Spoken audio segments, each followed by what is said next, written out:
Hey, ready, my main man? Let's give it a shot. Let's give her a shot. He says, "Happy Halloween, you ghouls or fools or whatever." Go Bulldogs. Go Bulldogs.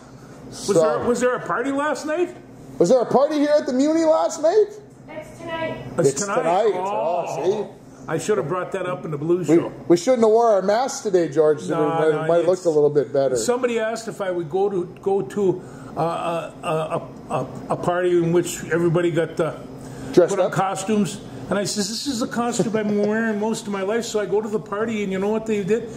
They all made themselves beard and wore a watch cap. And so I just like, you know, we're dressed up like George. We're dressed up like George. Yeah. Well, we're doing this on Saturday morning because we got to get done by noon so that we can get home and watch the Bulldog football game against Bemidji State, the game that we were supposed to be at in person. Yeah. But it's a bit chilly, and we learned our lesson last year that we can't put up with the cold like we used to, George. Well, you know, I mean, that what we put up last year, I wouldn't have put up with when I was 18. But we did learn a lesson, and that's that in front of the television, the TVs are so big, you feel like you're there, and you can, you know, mix up a cup of coffee or a Bloody Mary or whatever you need, and everything's fine. And everything is fine. Well, it is a big game. It is. This is, you know, I tell you, there's two. There's Jaden McKnight. He's a redshirt freshman. Last week he carried the ball twice. The first time he carried, he went for about 25 yards. The next one he carried went for 37. And I just says, now here's a Bulldog you can judge, but this kid can really fly. And so he's a new one in that backfield. And of course you got Kyle Walsjersber, and Walsjersber is he's just, you know, he was at Allen's from Wisconsin, his teammate Donna Fond du Lac, right. and Kyle is just, he's chewing up the league. Yeah, so it's going to be fun. I think that Bemidji comes in, and of course they're not without their keys. They got this quarterback Alt, who is, you know, throwing the air full of footballs, and they've got a good defense. They've got a very good team, so this should be a good close game.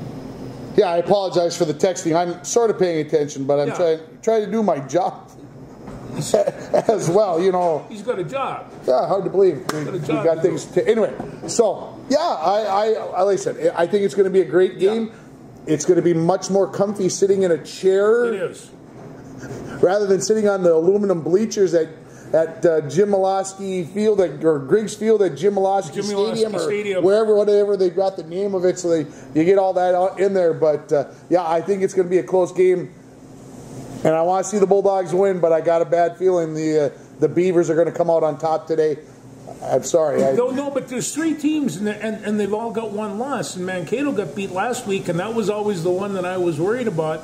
I'm glad that the Bulldogs have this group in Duluth, but I'm telling you, this offense is a power-running offense. I'm not sure the Beavers can keep up with it. Ooh, all right, there you go. Yeah. Well, by the time you watch this, the game will be over, and we'll know who's right and who's wrong and whatever else. Like a lot of things we talk about on this show, by the time many of you watch it, it's already been decided, which kind of gives you a little insight into whether we're full of or not, which most of you already know that we are. Yeah, so. Of course. What else has happened in college football today that everybody needs to know about? My good team, Army, is playing UMass. Okay. And Army's been having kind of they haven't been playing well. They just got hammered by LSU, which was not... Well, a lot of teams are going to get hammered by LSU. Yeah. But I'm taking a look, of course, at the Army-Navy game, which is coming up in December. And it's not even November yet, and you're already thinking December 12th or whatever it is. When you go to the Army website, they have it down to hours. Days and hours. And it's just like, this is, you know, at the end of every time that they play a game, they sing a song, and what do they say? Well, Navy says, beat Army. Those are the last words. Army, of course, says, beat Navy. In fact, I talked to an Army graduate one time, and she says, everybody else says beat Navy. We always scream, sink Navy. So it's you know, this is, I hadn't intended on going out there, but for a variety of reasons, I've opted to have the party right here. So we're going to nothing wrong with watching the Army-Navy game at the Rainier Muni. No, at the Rainier Muni, we'll have a good feed. Well, you don't even have to have necessarily the Army-Navy game on. A lot of sailors and Marines hang around here, though, so you got to get a couple of Army guys. There you go. Yeah. So. Then, of course, we've got Minnesota and Michigan State. Now, it's absolutely amazing how Minnesota, we were taking a look at jumping off the cliff, and then they go down to Iowa and meet up with the absolute worst Big Ten offense I can remember seeing in a long, long time. You said that the other day, too, when I was listening to your sports show on the radio, and I'm like, wow, that's taking a lot of Indiana and Rutgers and other football teams into the fold. I mean, even at the risk of offending, even some Nebraska teams. They weren't that bad. But Nebraska's they're improving, and and I think Iowa still has to play them, and so we'll see what happens. They had 15 yards the second half. And so now that you brought that up again, I was going to call in when I was listening to the show because I had a bone to pick with you. Yeah. You were saying that's how bad the Iowa offense is. Could it not be that's how good the Gopher defense was? Well, it was a combination of it, but this is the second game in a row. The first game against Wisconsin, they beat them without going into Wisconsin territory the whole second half. They never did that, and they didn't do it with the Gophers either. They just shut them down. They didn't. And you take the one touchdown drive, 10 points for Iowa. The one touchdown drive, the Gophers had 3 penalties on that drive. And that's the only reason some people are saying, well, that's the only reason why Iowa scored. And so we would be remiss as Gopher fans if we didn't bring up the punt return that wasn't a touchdown. No, so you got to tell me, you got to give me your full feelings on it. He was standing there and he's looking, and he's completely surrounded by people. He knows this. He is telling everybody with this hand, stay away, stay away. Number one, that gives him attention that he's not going to grab the ball. Number two, it is a false fair catch because it has to go up with the other hand and it has to get higher. That is not a fair catch sign. And that's what they put it out. So the question is, how did that affect the play? And I think it did affect the play, but even if it didn't, it certainly could have, and that's why they had to call the rule. So if I were wearing black and gold last Saturday, not this Saturday, we'll talk about this more in a second, but should Iowa fans feel like they got screwed, for lack of a better term? No, but see, and this is where emotional goes beyond logic. And they wanted that pig too. And so they don't want to lose to the team from up north. Yeah. They just, this is beyond them. And I have to admit, there were some signs of unsportsmanlike conduct as soon as that play was called back. And Fleck had to take his team out in the middle of the field to avoid getting, he told everybody, put your helmets on, because stuff was being tossed. And you hated to see that because it wasn't Minnesota's fault. They're just playing the football game. So it wasn't any... But you would guess it was on the Minnesota sideline where he picked up that football. Oh, it was. And you would have to guess that somebody may have planted a seed. And I'm being devil's advocate here. You might, maybe a coach, maybe said, that was a fair catch signal. That was a fair catch. The initial flag came from closer to the end zone. So it was south of that. No, this is going to be talked about for 100 years, as long as there is Minnesota-Iowa football. How we stole the pig, and it's. I have to say, if you watch it, and George explained it very, very well, you can definitely say he is saying stay away from the football, staying away from the football. But as I think I told somebody, if you're running down the field full speed, you're a Minnesota football player, and you see this, okay, what's going in your mind? That's a fair catch. Well, in their minds, they're probably saying, okay, it's a bad punt. Yeah. It's along the sideline. It's not where they want it to be, so he's going to let it go. And so in my mind, you're saying, all right, back off. Tone down, because the last thing you want to do is give him a 15-yard penalty because you jack him and knock him into the next month. Right on the ends, on the sidelines. So you pull back. Well, then all of a sudden he starts going for the football, and you start going, well, he did this. Is it a fair catch? Is it not a fair catch? And Yeah, I think there was a guy or two that led up. It's very strange that a guy would be able to run up the sideline, weave in between everybody, and then turn north and south again to get to the end zone. I'm not saying it's never happened. Don't get me wrong. No, teams over pursue. And he is a remarkable football player. He's a good punt return. It's a good punt return. But the fact of it is that it's against the rules. Suck it, Iowa. That's how we're ending it. Suck it, Iowa. They lost. You ever had a pulled pork sandwich? I like pulled pork. It's very good. I do have to say, I can't find the picture anymore, but I had a picture once upon a time with Floyd sitting on a table in the equipment room with the Gophers, and me biting his rump, and getting a good taste of Floyd. On this football game, they were saying he weighs nearly 100 pounds. I picked Floyd up. I don't remember. I mean, maybe I was way stronger in the day or something, but I don't remember him weighing 100 pounds. No, but I mean, he might weigh 80. Oh, they're passing that thing around like it was a football. And well, yeah, those are big dudes. Those are big lads. They like lifting that pig. I saw those guys. You know, we don't have the jug, but we got the pig, and we could very well get the axe. We got the axe. Well, I understand that. Keep the axe. We got it in possession. Yeah, keep the axe. Come on, Wisconsin. Come on. No, anyway. But I have had time to watch Wisconsin because I wanted to watch this Ellen. And Wisconsin, they have a pretty good team, but they certainly can be beat. And if my thing is about the Gophers, they beat Iowa, and all of a sudden they've got a shot at winning the whole division. And isn't it delicious to be able to think that? Well, this is what they did to us last year, George. Well, I understand that. We had a chance to win it, and we peed down our leg. Well, yeah, but they didn't do it in Iowa. Okay, is there a hangover today when they play Michigan State?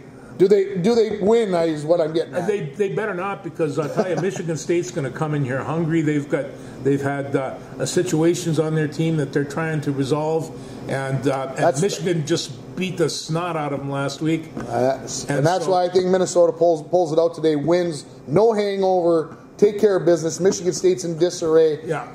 Although the Sparties could be a little upset after the butt whooping they took from their brothers over in Ann Arbor last week. Okay. Yeah, that game wasn't even worth watching. No, and a lot of people are saying because Michigan's that good.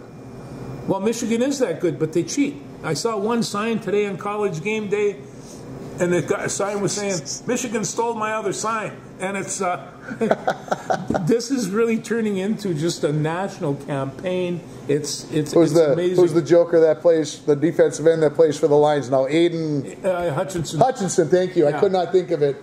I had another Aiden in my mind, and I couldn't get it out of it. Anyway, there was a thing on Facebook this morning that I read that he said all the teams steal signs. Well, I agree with you there, buddy boy. I agree. During the games that they're at, they're not stealing signs in games where they go buy a ticket to get into. You leave out the important parts. You no, and the thing of it is now they found more evidence today. One of the persons on staff sent a guy around the country, 14, 15, 16 football sites to collect signs. These are even just potential opponents, and so no, this isn't going to look good for Michigan. It doesn't look good for and of course nothing's going to be done this year.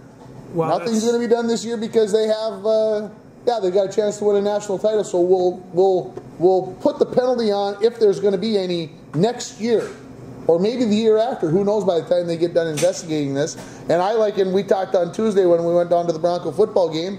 You've got the Houston pitcher who was hitting batters and received a 2-game suspension, appealed it, and instead of putting it on during the playoffs, they said, well, we'll put it on at the start of next year. Next spring, yeah. I like that. And I'm like, well, what's the penalty then for now? I mean, so I might as well just go out and start plunking guys because I know I'm not going to get thrown out or going to get suspended. I don't get it. No, but I tell you, at the risk of stealing from College Game Day, there's a couple of things I want to point out. Number one, Utah has a football player that goes both sides of the ball, and they highlighted this kid I like him better defensively, but offensively, he can run, he can catch, he does turn on a dime. And we say that these guys can't play more. You know, they can't play the whole game. They don't have enough stamina. I thought that was the deal. They weren't like when you played, where you went both ways and everything. That they can't do that anymore. But apparently they can. Apparently they can. I think I saw the number of this kid when they played USC. There was 164 plays in that game, and he was on the field for 139 of them. Yeah, not too shabby. No, and he throws people for losses, intercepts balls, and then goes on the other side and catches balls. And like somebody says, he's the defensive back. He can't catch footballs. Well, yeah, this one can, and it's. And then the other thing, and I'm just going to bring this up as a possibility for you. I think today, the #1 two-time national champion has a chance of being upset. Somebody earlier this week said that the Georgia-Florida game would not be interesting. Maybe when I was listening to your radio show. Well, I think it will be. I was like, wait a second. This is the largest cocktail party in the world. Yeah, and anything can happen when you get those cocktails rolling. Oh, Gainesville is crazy as any place. And you know, they don't call it the Swamp for nothing. It actually played in Jacksonville. Because that game's always played in Jacksonville. It's always played in Jacksonville. Okay, well, that's kind of a neutral site. Yeah. Well, kind of neutral site because both teams drive in like gangbusters for that one. No, I agree. Don't fall asleep on Florida. I know people think that Georgia's going to, because Florida's unranked. Don't sell Florida short. And they are improving, and they're picking it up from, you know, there's an upset in the making there.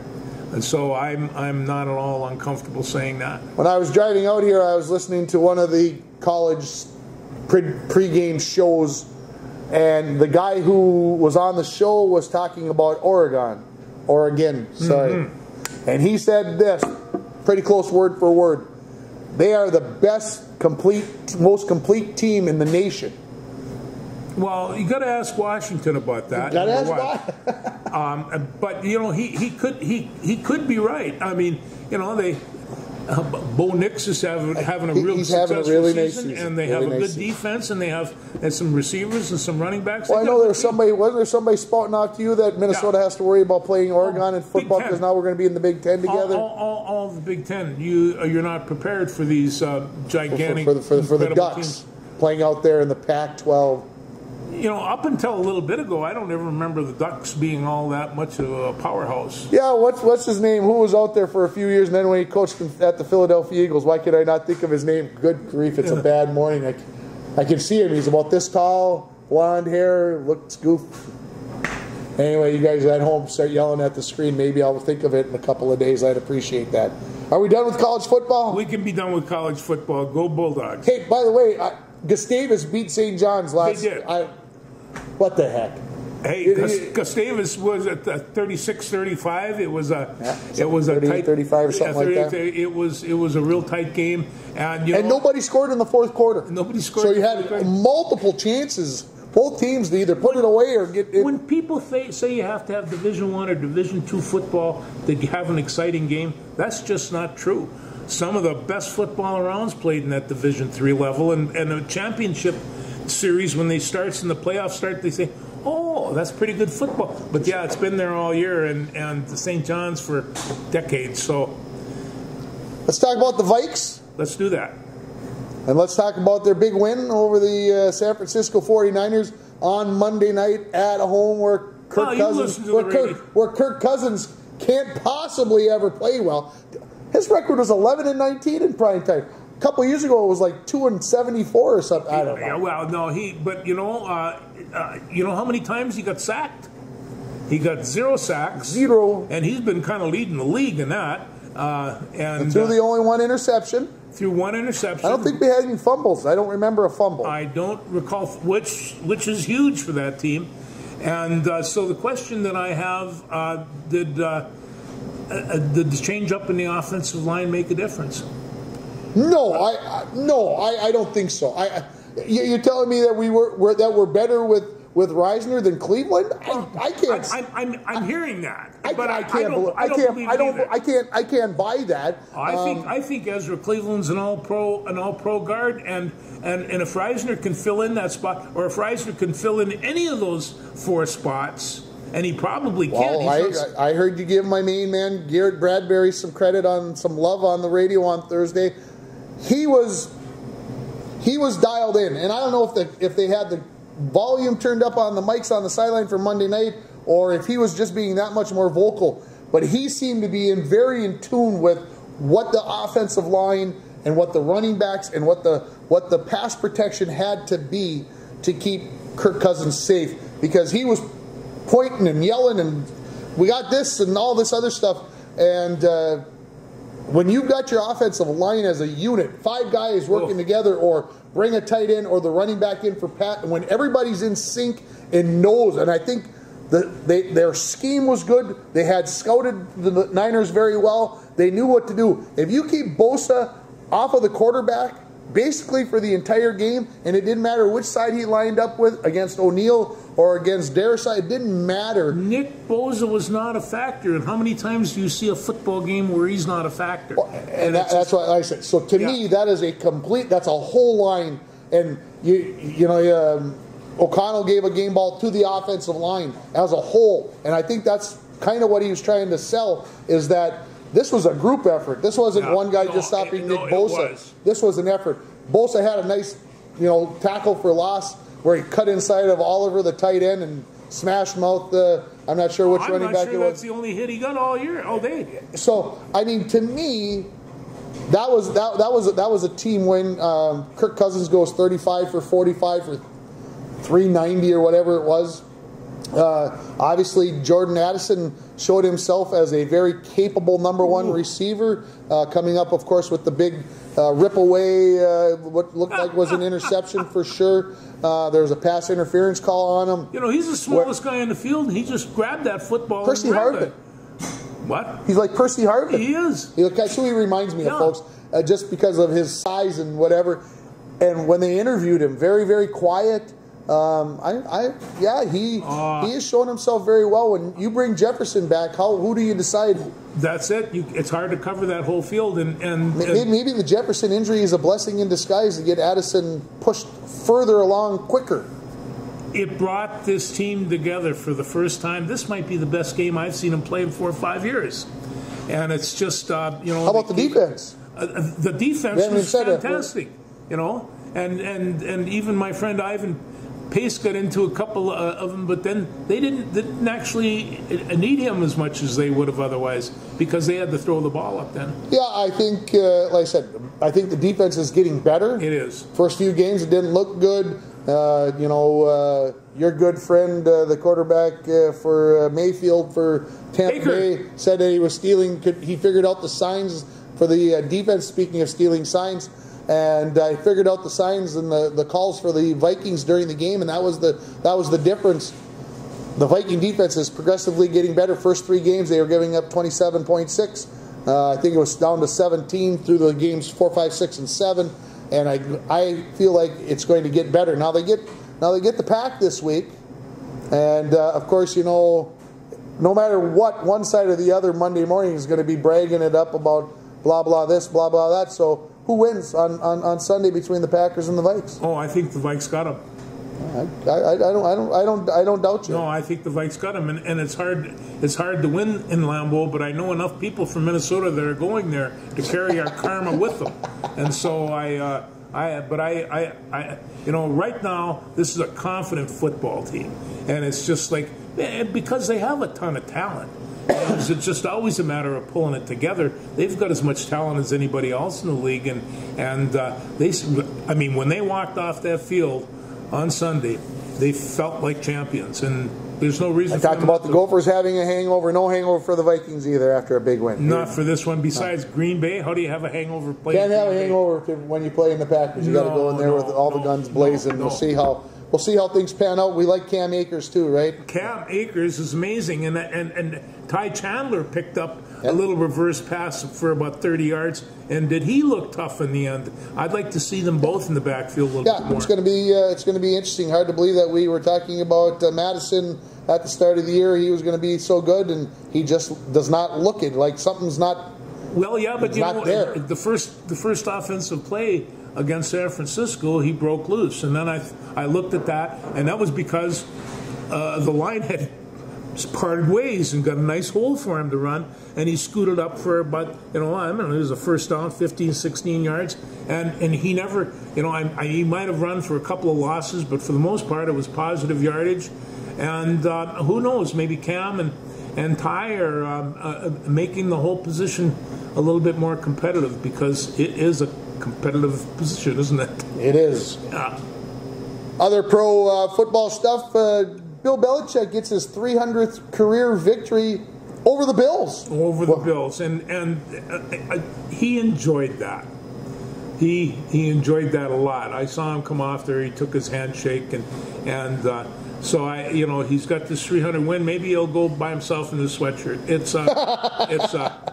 I don't ever want to badmouth Coach Belichick for all his quirks. He's an amazing coach. Yes. Yeah. He is. Anything else? Kind of. I mean, the Packers last week lost to Denver. Denver apparently has got a cheap shot artist. Well, what do you know about this? I don't know, but I've been hearing about it, and they finally yanked him. But yeah, he's pretty good at that. What's amazing about Denver is Wilson seems to be coming along. You think a coaching change maybe had something to do with it? Very well might have, because he's got a long way to earn his $50 million per season, though. Well, hey, don't we all? Just remember that, Russell. I'm just telling you, because obviously the Vikings and the Broncos will play this season. We're playing the AFC West. Everybody in the NFC North plays the AFC West, so we still got to play Denver. And who else? Oh, we got the Raiders coming up, right? The Raiders coming up. So that's who we got out of there. And don't forget, we got the Motor City Kitties twice yet. I know. And right now they're 2 games ahead of us. So, yeah, we'll see what happens. Anything else pro football-wise besides Joseph missing a couple of kicks got me concerned? Or should I not be that he missed a 50-yarder? Or should I be more so that he missed that extra point? Well, the extra point was big. I was not that concerned about the field goal, but the extra point, you don't want to miss those extra points. Here's my deal, okay? I got to get this out of my system so I don't have a heart attack because of it, or a stroke or something stupid like that. When he kicks extra points, we put him on the left hash. You do. Because everything gets pushed to the right, right? Yeah. So right now, he missed that extra point to the right as well, right? If I remember right. I didn't see it in my mind. I can't see it. So he pushed it. He's on the left hash and he misses to the right. Where was that field goal missed from? From the left hash, and he pushed it to the right. Just kick the ball straight. And I gouge Joseph a little bit, but it's not always his fault. No, it isn't. Remember the holder is probably supposed to be hitting a spot about this big, okay, on the turf. That's where he's supposed to be putting the ball and spinning the laces. How many times do you think he does that a day? That holder. The holder? Yeah. Oh, for God's sake. How often? How much do they practice that? I would guess that on a normal work day, I'm not saying Joseph is kicking all those, but I would bet he's taking at least 50, and it might be 100. It might be 100. Here's my thing. If you move that football that far, you miss the spot by that far, how far does the ball vary? Yeah, it's going to go to the right about 5 feet. I know this sounds like me defending, and of course that's probably my weak spot. I defend when bad things happen. You can't blame it all on Joseph. Joseph is part of the deal, but the holder's got to be able to hit his spot, and I don't have any proof of that. I'm just saying it can have something to do with it. Also, it's what there was some pressure on the shot, both on the field, and maybe that just got into his head a little bit. I mean, when you get so close to beating a good team, you can taste it. And it's just like whatever you do, you don't want to screw it up. And that's about the time that you do. Wasn't it your phone caller-in guy on Thursday's show that was saying he's sick of the Vikings settling for field goals? Because we had to go all the way back to 1998 and then to 2023. in the time span that we've settled for field goals. It was 3rd and 10. Did we? I'll be honest. I thought Troy Aikman, who sometimes drives me absolutely bonkers when I listen to him. And he should. He came out of the 2-minute warning timeout TV commercial, came back with a very valid point. Do the Vikings go for the throat, okay, and pass it on 3rd and 10 and leave San Francisco with a timeout, or do you run it, hope that you can get 10, but know that you've got a field goal kicker that can kick it from whether you get 0 to 9, that you're got a good chance to make it. And of course, your phone caller, and I don't know who it was, basically said we settled it, and I'm like, no, that was a good call. And it's 45 seconds at that point was big. It was running 40 seconds off of the clock rather than running a 5-second pass and it coming up incomplete and stopping the clock. Yeah, could there be other things? We could get into the whole analytics on that, but the analytics had to say to run the ball to use up the time, so they didn't. Yeah. Well, as long as we're back on the subject, let's talk about San Francisco's quarterback. Yeah, you want to talk about Purdy? Well, I'm not sure. He wasn't Purdy at the end. No, he wasn't Purdy, and I mean, I've seen him do some remarkable things, and I've seen him do some unremarkable things, and he got beat up really bad last year in the playoffs. In the playoffs. Yeah, he had for sure two bad balls, the 2 intercepted balls. The first one, I'm more concerned about the first one, and here's why. I mean, he stepped up in the pocket. He could see that receiver. They had the camera angle from behind him. You could see the receiver, and he missed him by a ton. I mean, I don't think my arms. I can probably go 6.5 feet or something about like that. I don't think he was within that of the receiver. No, and for an NFL quarterback to miss by that much is rare. So that was a really horrible throw. The one at the end, he was trying to force that. Yeah. He had to make a decision. He knew he was coming up to the line of scrimmage. He had to go somewhere with that ball or run with no timeouts left, which he did not want to do. So he had to make a choice. He just didn't get it quite high enough. Give Bynum a lot of credit. He climbed the ladder and got to it.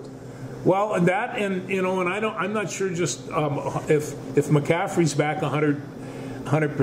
He looked plenty 100% on that touchdown pass that he caught. He sure did. I thought when he took that long stride, I saw Robert Smith with those long strides. I'm like, holy mac! He was just gliding. I'm like, if I had to pick a running back for my team, it would be Christian McCaffrey. He is just a dandy athlete. I think he's got the right attitude, and he's smart because he came from Stanford, right? There ain't much things that he can't. He can figure it out. He can figure it out. He can figure it out. All right, we're done with pro football? Yeah. Do you want to talk high school football, or you want to save all the high school till the end? We can save it to the end. Right. You gave me an assignment last week. I gave you an assignment, and that assignment was? Prediction for the NBA and the Prediction NHL. For the NBA and the NHL. All right. Which one do you want to start with? Well, let's just go to my notes. Let's dig. No, I'm going to say this while you're digging, okay? Yeah. I'm going to cut in on you. Yeah. I watched the end of the Timberwolves game the other night. Yeah. In their season opener. Uh-huh. And our good friend Kat, did you see what his shooting percentage was for the night? No. He was 7 for 24. Well, that's not very good. That's under 30%. Yeah. And I'm not stretching the truth at all. Sometimes I do a little bit. I'm not stretching the truth. At the end of the game, he shot a three-pointer from the top of the key, his favorite area to shoot a three-point from. And I'm not kidding. He missed by 4 feet, not 4 inches. He missed by this much. It's not an exaggeration. The ball hit inside of the baseline and outside of the arc, that stupid arc that they have in the lane now. Yeah. How can a professional basketball player miss by that much on an uncontested? Yeah, there was a guy this far away from him. He missed by that much. And in the ensuing possession, Naz Reid shot one from about 6 feet away, and he missed by 3 feet. And I'm like, are we throwing this game? Are we losing this game on purpose? Because it was improbable. He could have been closer than that if he was doing it on purpose. Anyway. What a horrible start. I mean, what did we end up? We ended up scoring, what did I see? 37 points or something in the second half? Yeah. 24 minutes and the professional team scores 37. Okay, I got it out of me. All right, let's go to prediction time. No, but it was one of those things where we talked about.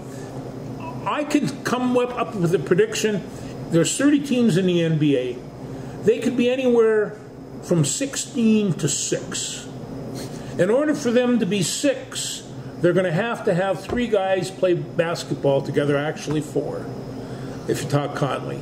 And so, but you have to have those 4 guys. They have the talent in those 4 guys. Can they play together? And I'm going to say, are they going to be able to play good enough to beat Nikola? No. Not many teams are. Not many teams are. So I'm going to still pick the Nuggets to be the number 1 team, yeah. I'm going to say this before I leave that, because you asked if they could play together as a team. So I talked about the 2 missed shots. Yeah. The last possession of the game is still in question. Still a possibility that the Wolves could win. Cat has got the ball outside the 3-point line, left side of above the key, just to the left of it. And Big Rudy's down in the post, posting up. Like this, he's got his butt hanging back, he's ready to go, gonna get, and what did Cat do? Took the shot? No, he threw him the ball. Oh, he did? And I'm like, oh my gosh, he passed the ball into Rudy. And what did Rudy do with it? He got it knocked out of his hands, and Toronto stole it and iced the game. Oh, Rudy. But Rudy, Cat, and Ant all had double doubles in the game. So, yeah.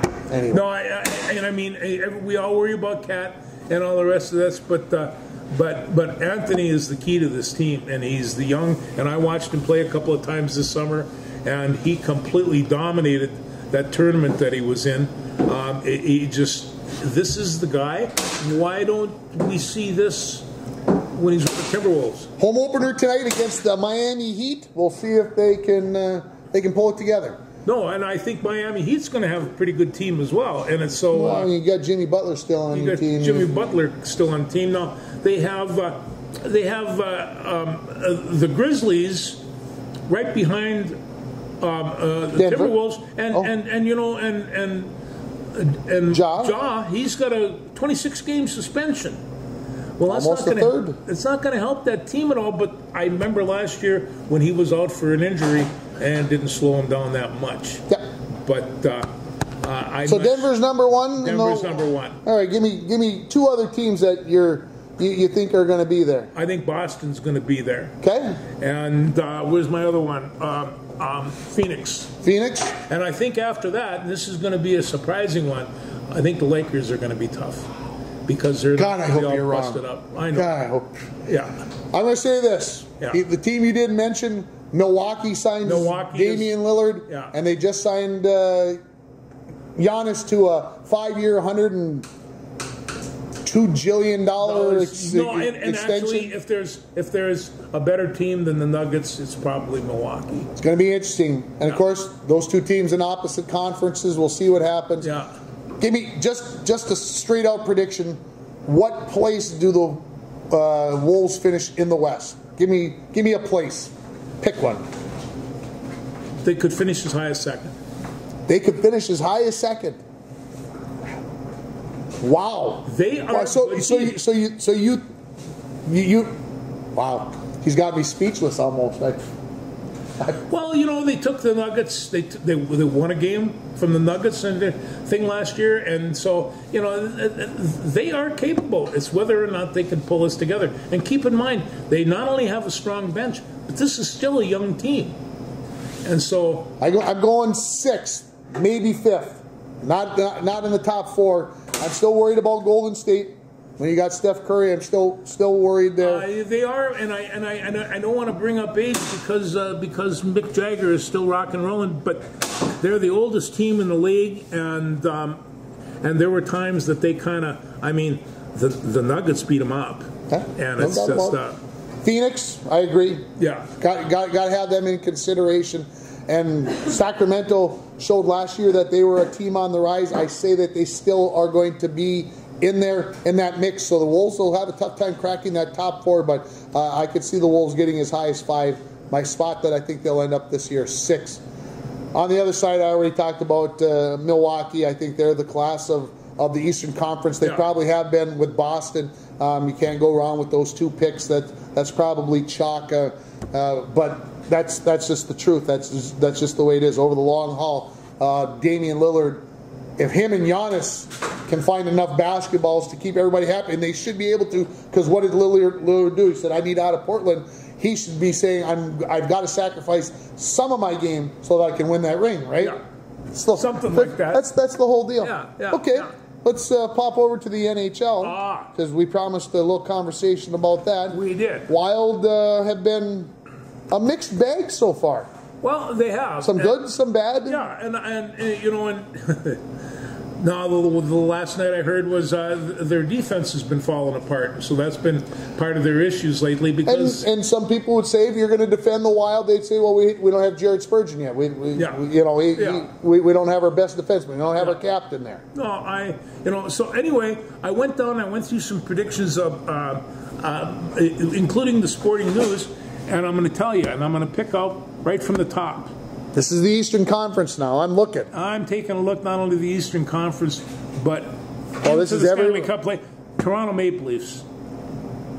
Yeah, it's time for them to poop or get off the pot. And it really does, and they've improved this team, and they're working real hard at it. And it's just like I think Toronto's going to be really tough, and it's really kind of amazing having Toronto on top. And my number 8 pick down there is Montreal. I've never seen that quite before, but it's time for the Maple Leafs to You got the Bruins all the way down at 4? Oh, I do. They set an NHL record last year for the most points ever, and blah, blah, this, and then peed down their leg, which is another story. So. And in fact, I was really kind of surprised when I took a look, and then I read why they had them where they were at, and it made sense. You don't have an Islanders or a Rangers team in that top 8? No, that's the Eastern Conference. That's the Eastern Conference. You don't have the Rangers or the Islanders? That's the Metro Conference. Oh, this is just the division. That's just the division. Okay, so I got you. Montreal. So okay. Okay, the Hurricanes.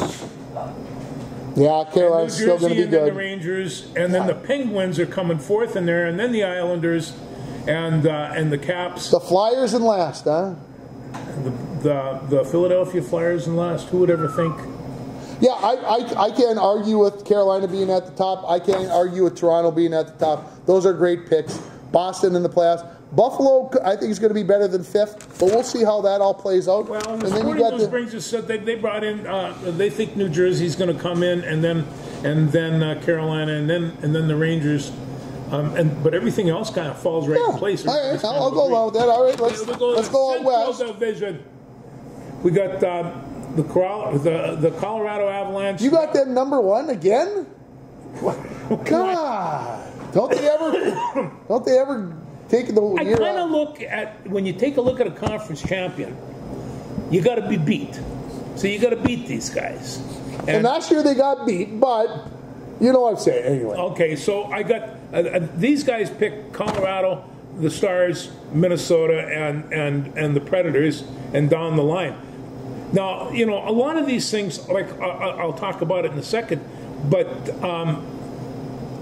I think Wild has a good shot for number 3, and the Stars could switch around with the Avalanche. The Stars took care of business against. You might remember last year, right towards the end of the season, Colorado, Minnesota, Dallas were like this at the top. It's going to be just like that at the end. And I think it is too. Now you got Chicago down here in 8th place. Connor Bedard got the game winner in overtime. I think I saw last night. He's got 4 goals in the first 6 games or so. You have no love for the Blackhawks? No, I don't have a lot, but I'll tell you what, I will give them up to 7.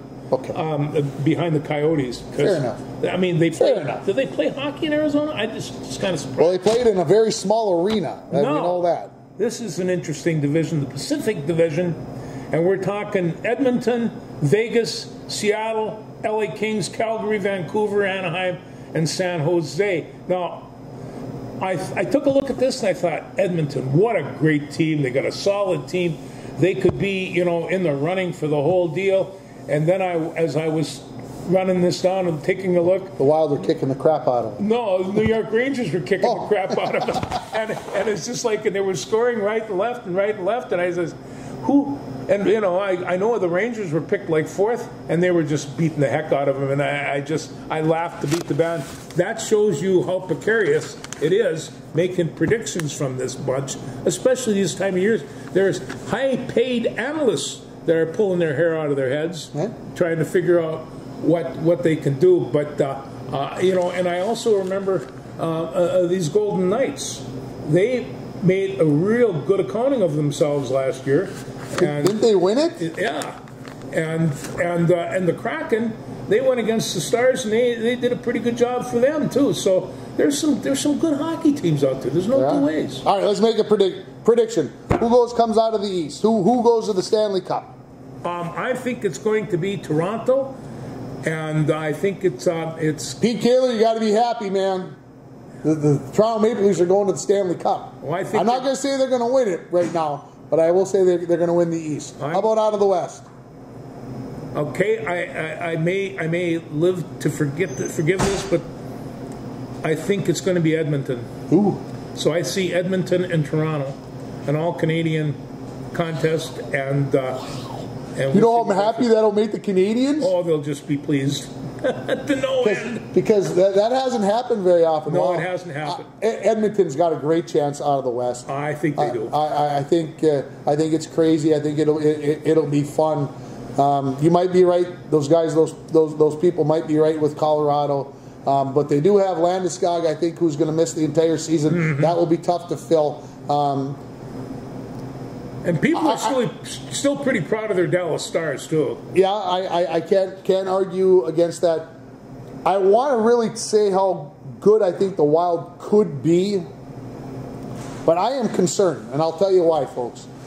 Number 97 is been pedestrian. Okay, we paid him like a superstar, and he's not playing like a superstar. Well, let me rephrase that, because somebody might get whatever. He's not scoring goals like a superstar. And the Connor McDavids of the world, the Connor Bedards of the world, the Alex Ovechkins, whoever, that are supposed to be goal scorers, score goals. Yeah. They do. They just do it. And I know you told me the other day, be patient. I watched him last night in the overtime when it was 3-on-3, when he should shine, he should sparkle, he should be the superstar. And he looked pedestrian. He had a chance in the shootout. His effort in the shootout, the shot selection, I thought was not good. I don't know. I don't know if it's the pressure, if it's something going on, if he's nicked. I'm concerned, and I think the Wild have a good set of goalie pair. Yeah, I talked about the Spurgeon thing. The defense is scaring me a little bit. Defense can come and go a little bit. Yeah. Offense can as well. But Kirill Kaprizov has to make a turn if the Wild are going to be a third-place team or a second-place team or a first-place team. He's got to make a change. Something's got to change there. Like I said, I'm concerned about, is it, well, I'm here and I've made it, and I'm worried about not getting. I didn't get to go home this summer, and what I don't know. And I don't want to bring up last year, but there was 5 or 6 games that he didn't score, and you asked if I was concerned. And I says I wasn't. And late in the season, he was on fire, and it's in goals. Like I said, you get him in streaks, you can get him in bunches. I mean, he could have a hat trick and whatever else, but. Yeah, they lost to the Flyers on Thursday night on the road, and you saw where you had the Philadelphia Flyers, where the experts had the bottom. Yeah. They were 8th place, and that's where they were last year. And we went in there and absolutely got torched 6-2. That is a big concern. They tightened up last night against Washington, got it to the shootout. Nobody scored a goal until the 7th round of the shootout. Yeah. Not one. Not like it was tied, like they were scoring. Nobody could score. Darcy Kemper, former Wild goaltender, looked incredible, and he made a save in overtime. If you haven't seen it, I bet it's maybe out there, but it was SportsCenter-esque. They had him burnt. No, this was in the shootout. Had him burnt. He was down on his belly, and he stuck up his leg, his right leg up like this, and if they didn't hit the the skate, and they had him beat in the shootout, and the puck hits off the far pipe, not the near pipe, the far pipe. So they had their chances, but Yeah, the Wild on a 3, like I said, just I'm not ready to panic. I'm not saying we got to sell the farm or anything else, but I need 97 to start doing something. Well, you do. But I want to bring up one of the team that people are going to say, geez, what about these guys? Florida Panthers.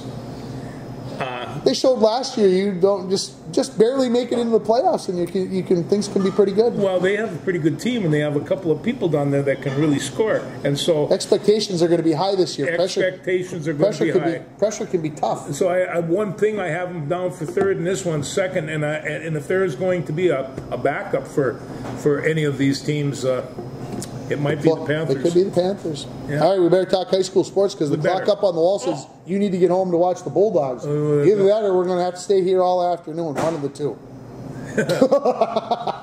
I've never done that. George is like, geez, could I watch a whole football game in the? Yeah. You could here. There's nobody to bother me. That is true. We kind of have the run of the place, and I've been here for an hour and nobody's walked in the door. But it's not. It's before noon yet. So it is. Let's not put. We're moderate drinkers here. Okay.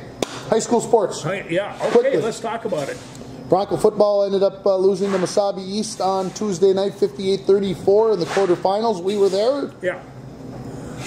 Mesabi East pushed us around, I thought. I thought dominated the line of scrimmage is what I mean by that. We never got a chance to see their punter. And I like to see a team's punter off and see how well they can kick it. Yeah, it's a good scouting point. Good scouting point, and I didn't see a punter. I'm not even sure they have one. They get Moose Lake today, who likes to push teams around. So they'll find one. Yeah. Okay. Yeah. No, those. It should be. I like both the offenses that they run. It should be a good game, but Moose Lake is probably going to just hammer them. Aiken goes against Barnum in the other semi in 7-2A. Barnum's 9-0. I don't see any reason to believe that they're not going to win. No, and they've been improving all year long. So what we're trying to tell you folks is that it will be Barnum versus Moose Lake in the championship game. They hadn't played for like 20 years and played in the opening game this year. Barnum won by 4 points. Could be fun. Could be fun. Could be a lot of fun on the artificial turf. Anyway, we'll see what happens there. Bronco volleyball. Got my Bronco volleyball shirt on. Beat Aiken on Wednesday night. Beat Crosby Arrington last night. You were there at the match last night? I'm officially a fan. I can talk about all the girls and I'll talk right off the bat there. Gracie Swenson was my player of the game. She was just all over the place, but it was a team effort. There's no two ways about it. And and the back line and they played really well. And CI came. That second game, they were looking for blood, and they just didn't, couldn't finish it. Yeah, just fell short. It was good stuff. Yeah. Broncos get Rush City in the semis on Wednesday at Hermantown at 5:15. Lost to this team last year in the semifinals in that first game of the semifinals at Hermantown. We did a little reconnaissance work this morning, and here's your stat of the day, folks. Rush City is 26-2 on the season.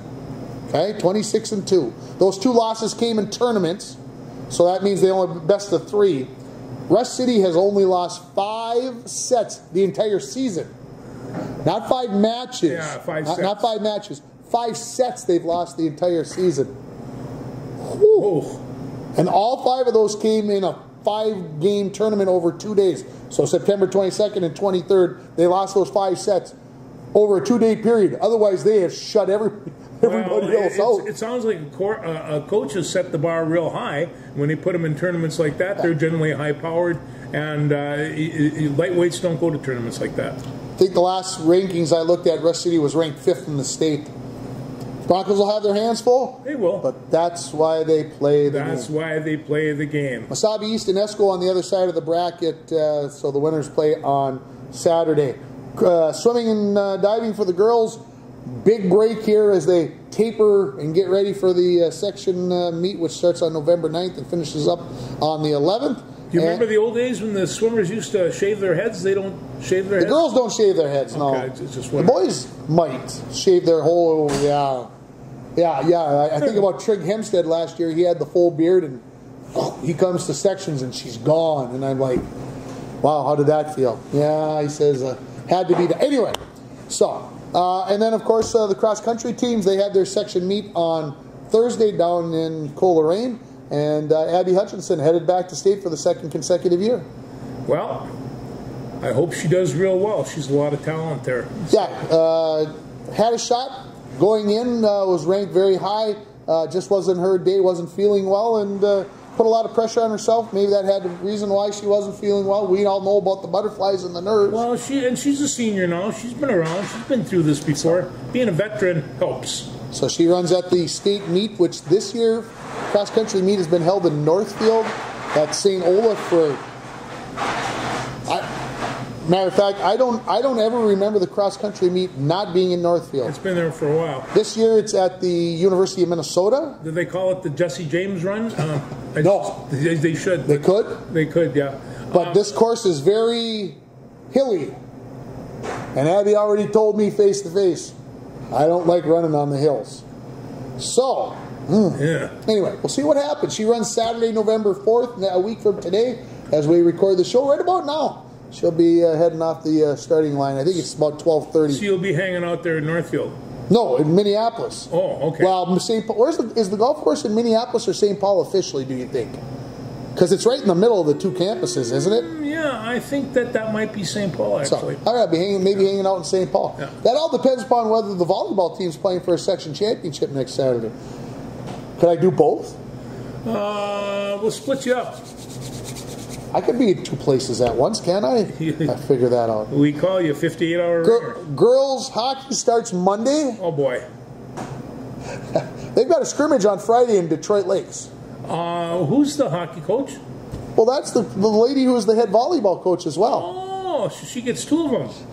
It's not much of a break. Monday, Tuesday, she gets to go volleyball practice to hockey practice. Yeah. And Tuesday, same thing. Wednesday, of course, she'll be a little busy with volleyball, and then we'll see what happens Thursday. Good luck to her. We'll see if she's hanging on for two sports. Boys hockey is only just 2 weeks away. Girls basketball is 2 weeks away. Boys basketball 3 weeks away. Pretty soon we'll be at full. And of course, it does look like winter out there, right? It does, and so the sun will go down, and after practice it'll be dark, and then a couple of months after practice it'll be light, and that's when you know winter's over.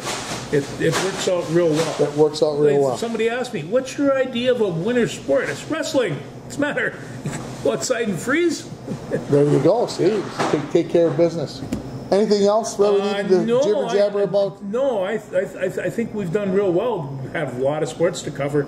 Well, your buddy Jake said it's the golden time of the year, and he's right. It is the golden NBA, time. NHL, World Series. We didn't even mention the World Series. And football going on, college and pro.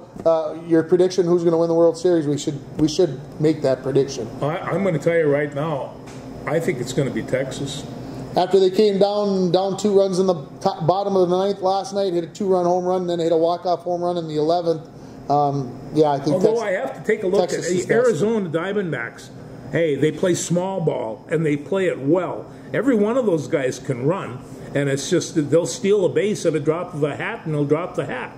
I mean, these guys are going to come at you the whole time. I just think that Texas might have just a little How many games? Power. Oh, it's going to go 7. It's going to go 7. Yeah. 5. Yeah. Texas takes care of business in 5. After last night's emotional win, the Diamondbacks, they ripped their hearts out and showed it to them while it was still beating. Yeah, they're young. They'll recoup in 24 hours. They're going to have to. They play again tonight. Tonight. Thanks, everybody. We'll see you next week. Bye.